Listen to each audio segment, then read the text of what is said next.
Terima kasih Pak Dwi, selamat pagi semua.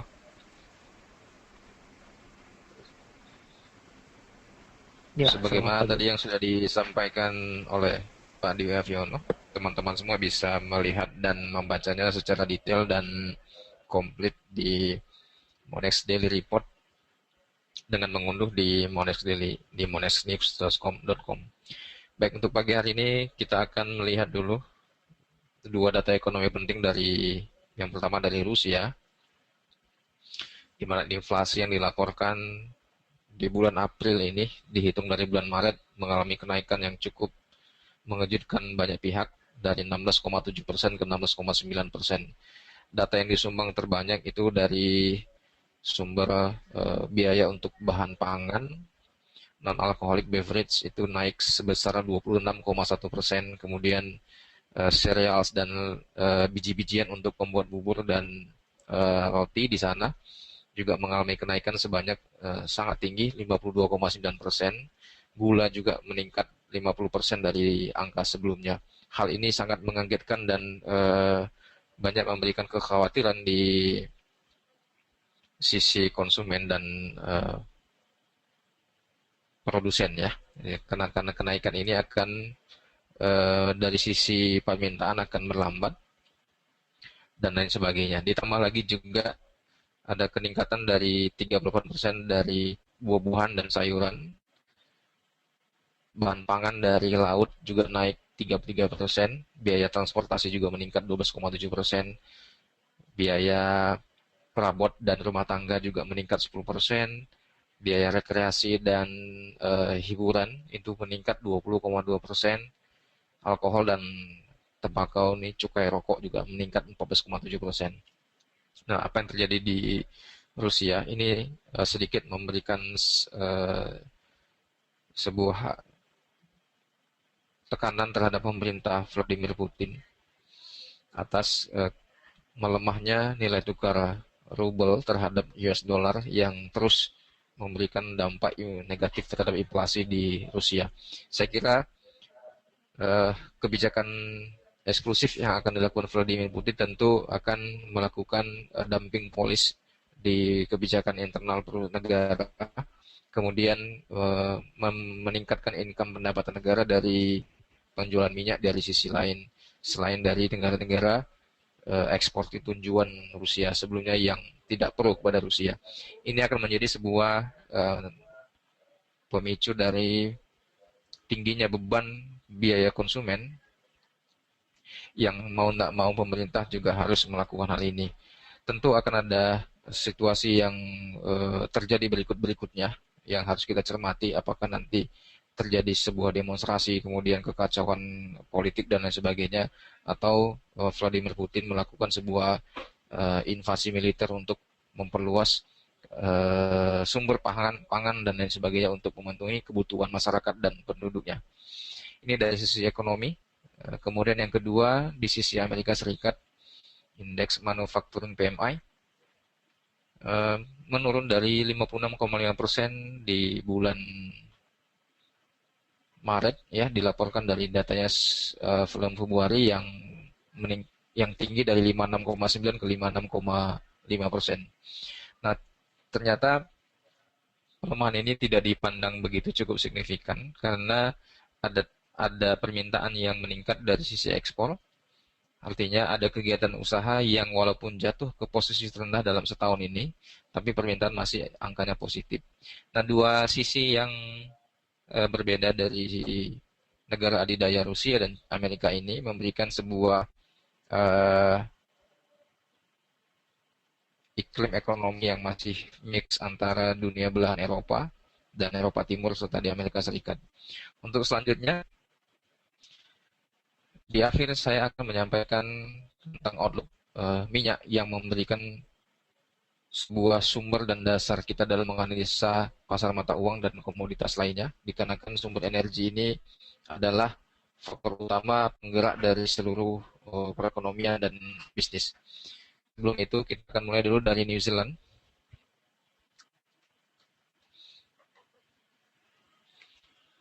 yang perlahan sudah menuju ke area 0,7634, 0,7638 dan 0,7674. Wilayah resistensi masih terbaca di 0,7782 sebagai arah reversal trending down yang selama ini terjadi. Untuk menyikapi dari data Cina yang melambat, kemudian di awal juga disampaikan tadi ekonomi yang masih sedikit mengalami perlambatan dari data Amerika Serikat, akan membuat tekanan juga kembali kepada New Zealand US dollar. Angka tengah yang kita prediksi masih di sekitar angka pivot di 0,7400. Ini adalah forecast netral untuk 3 bulan ke depan sebelum melakukan pelanjutan penurunan untuk di New Zealand dollar. Kemudian untuk di Aussie, tidak banyak pergerakan, bahkan mengalami penurunan, sempat mengalami kenaikan kemarin candlestick daily, tapi membentuk shadow di level 0,7700, kemudian kembali ke 0,7636. Secara keseluruhan untuk data Australia, untuk permintaan bank draft dan bank note untuk Aussie dan dolar, ini tekanan masih terhadap mata uang Aussie, sehingga penempatan posisi untuk trading di mata Aussie resiko cukup kecil, kemudian potensi juga tidak begitu besar, resiko sangat terukur. Posisi sell limit di area 0,700, untuk target di 0,7500 masih memiliki potensi bearish yang cukup baik. Kemudian di USD memberikan volatilitas yang cukup lebar, bertahan di wilayah support 119.20, kemudian kembali ke 119.50. Untuk jangka panjang kita memang masih memprediksi angka USD Yen ini ke angka 125. Namun ada risiko-risiko politik dan situasi yang membuat dampak inflasi di Jepang ini memberikan kemungkinan untuk Yen melakukan dumping policy dari kebijakan ekonominya, sehingga ada beberapa analis yang secara mengejutkan memprediksi Yen akan kembali ke 105.00. Namun demikian, dari data dan fakta yang masih terbaca di kertas, ini kita masih melihat secara fundamental kebijakan dari Kuroda dan Shinzo Abe masih membuat Jepang ini akan melemah terhadap dolar Amerika Serikat, sehingga penempatan posisi lebih baik menunggu posisi breakout di 120.00, maka akan melanjutkan tren sampai ke 122. Dan untuk breakdown di bawah 118.31 membuat yen akan sedikit mengalami penguatan di 116.66. Kemudian tuh di euro akan menjadi sebuah pertaruhan antara naik dan turun mata uang euro, dikarenakan sepakat sudah negara anggota Uni Eropa untuk membailout Yunani. Kemudian tinggal lagi optimasi dari dana tersebut oleh pemerintahan Yunani untuk anggaran biaya belanja negara. Sehingga untuk resistensi terbaca di wilayah 1.109. Data positif dari Yunani akan membuat performa mata uang euro kembali diminati, sehingga kekhawatiran pasar akan dampak default dari Yunani ini berkurang, sehingga target untuk di mata uang euro arahnya akan bisa menjadi positif di angka 1.13. Namun di balik itu ada risiko dan dampak negatif dari ketidakpercayaan publik terhadap kemampuan Alexander Tsipras dan pemerintahannya, sehingga akan memberikan kemungkinan risiko mata uang euro kembali di 1.06 dan 1.05. Namun secara pribadi saya masih melihat euro ini memiliki pola formasi reversal kecil dari time frame daily, membuat pola lower high yang sudah 2 kali pola meningkat. Kemudian wilayah support di 105.01.05 menjadi area support yang menjadi tahanan kita. Untuk selanjutnya di GBP sudah breakout, kemudian candlesticknya juga membuat pola flag di wilayah 1.5000, angka support di 1.48, sekitar 200 poin dari level tertinggi kemarin. Ranging area yang terbentuk selama beberapa hari terakhir membentuk triangle pattern ini memberikan sebuah potensi dan peluang daripada breakout market GBP ini untuk ke angka 1,5. Teman-teman semua untuk memperhatikan level Bollinger Band, upper band dan lower band untuk sebagai batasan breakout point untuk di time frame daily. Kemudian tuh di emas yang sudah melewati angka 1200 dan menyentuh di 1220 memberikan sebuah optimisme kembali kepada pasar terhadap logam mulia dari konflik yang terjadi di Yaman, kemudian di Rusia dan lain sebagainya. Sehingga untuk penurunan angka harga emas di angka 1200 menjadi incaran kita kembali karena 1216 kemarin sempat sudah dia lewati, koreksi di 1118, kemudian di 1200 adalah potensi untuk kembali buyback untuk di emas. Terakhir untuk di minyak, teman-teman semua barangkali masih ingat harga tertinggi emas sepanjang sejarah di 147 dolar,25 per barrel di musim panas 2008.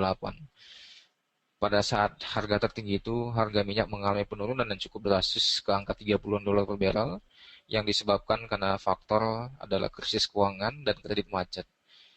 Ada sebuah kajian yang menarik di sini. Pada saat Amerika Serikat mengalami krisis keuangan dan ketidakmampuan perusahaan dalam membiayai tingginya kredit, kemudian ada beban likuiditas yang harus difikirkan kembali sehingga banyak perusahaan yang tidak mampu mengembalikan pinjaman kredit kepada perbankan. Namun yang menarik adalah apa hubungan dan korelasinya terhadap minyak mentah dunia, karena sebenarnya yang mengalami krisis adalah Amerika Serikat, namun kenapa minyak secara global, semua produsen minyak harus menerima konsekuensi harganya mengalami penurunan di bawah 40 dolar per barrel. Jadi logikanya, kalau Amerika Serikat mengalami krisis, maka negara lain harus menurunkan harga minyak. Nah, ini adalah sebuah keadaan yang terjadi dan nyata karena krisis keuangan di Amerika Serikat dan beban perusahaan yang pada waktu itu dimaklumi tidak mampu menjalankan roda bisnis, roda perusahaan, industri, dan pabrikasi, sehingga ada penurunan harga minyak yang terjadi pada saat itu. Nah, kejadian yang terjadi pada 2014 dan 2015 ini, pada saat harga dari 107 sampai ke angka 45 dolar per barrel dan 42,01, yang terjadi pada situasi ini adalah ini bukan krisis ya, tapi saya ganti jadi ISIS ya, di mana banyak kejadian konflik di Timur Tengah, kemudian ada isu ISIS menjual harga minyak di black market di bawah harga pasar, kemudian Arab Saudi terus memompa minyaknya untuk menjaga pasar yang selama ini sudah pada mereka beralih kepada pasar yang ditawarkan oleh ISIS. Kemudian ada cerita oversupply di situ dari Amerika Serikat yang terfokus terhadap shale oil. Nah, situasi yang terjadi antara 2008 kemudian dan 2015 ini sangat bertolak belakang dengan apa yang terjadi di pasar. Namun realitanya lower price for oil income ini adalah sebuah potensi untuk kita semua, bahwa harga di angka 42-45 adalah cukup rendah dari situasi yang terjadi saat ini. Teman-teman barangkali masih ingat, angka 147,25 adalah keadaan di mana ekonomi mengalami robust atau mengalami booming, kemudian kondisi ekonomi seluruh dunia mengalami hal yang positif, pertumbuhan yang positif. Saya kira tidak heran kalau nanti harga minyak mentah dunia di atas angka 50 dolar per barrel. Oleh karena itu, situasi itu bisa saja terjadi. Penempatan posisi stop loss di long term posisi di oil adalah di 42,00. Demikian morning briefing pagi dari Medan, Pak Dwi, bisa disimpulkan. Oke, masih cukup menarik pembahasan di minyak. Ancaman-ancaman untuk pelemahan minyak saya kira masih ada hingga bulan Juni, Pak Fauzi, mengenai pasokan minyak yang baru masuk dari Iran apabila persetujuan antara nuklir antara beberapa negara Eropa, Amerika Serikat terhadap Iran disetujui, maka Iran akan memasok kembali minyak dunia. Ini yang dikhawatirkan akan terjadi penurunan kembali maksimal pada bulan Juni. Sementara sambil menunggu hal itu, terlihat harga minyak saat ini berada di batas atas kita, yaitu di angka 50 dolar per barrel. Kemudian ancaman-ancaman untuk kenaikan harga minyak terjadi lagi, manakala Arab Saudi menurut berita menaikkan harga minyak untuk pasaran Asia tadi malam, sehingga pergerakan harga minyak saat ini berada di level di atas 50 dolar per barrel. Oke, kesimpulan yang bisa didapat untuk hari ini, kita melihat tadi New Zealand dollar terhadap US dollar terkoreksi dalam tren turun, terbaca di pivot di 0.74 hingga ke 0.73 sebagai batasan support. Kemudian di Australia dollar terhadap US dollar juga masih dalam keadaan drop. Pivot terbaca di 0.76 hingga ke support 0.75, kemudian resisten terbaca di 0.77. Namun begitu tren yang terjadi masih cukup jelas untuk dalam keadaan penurunan. Kemudian dolar yen terlihat masih terus naik meskipun terjadi koreksi-koreksi jangka pendek. Kemudian resisten yang terjadi di dolar yen terbaca di 125. Kemudian support berada di 118.3. Kemudian euro terhadap US dollar secara fundamental masih dalam keadaan stagnan. Kemudian ancaman untuk penurunan kembali akan terjadi ke depannya apabila Yunani terjadi gagal bayar pada tanggal 9 April untuk hutangnya terhadap IMF. Kemudian support secara teknikal terbaca di 1.06 hingga ke 1.05. Kemudian resisten terbaca pertama di 1.09 hingga ke 1.1. Demikianlah morning briefing kali ini. Saya rasa cukup sekian. Semoga seluruh informasi ini dapat dipergunakan semaksimal mungkin oleh kita semua.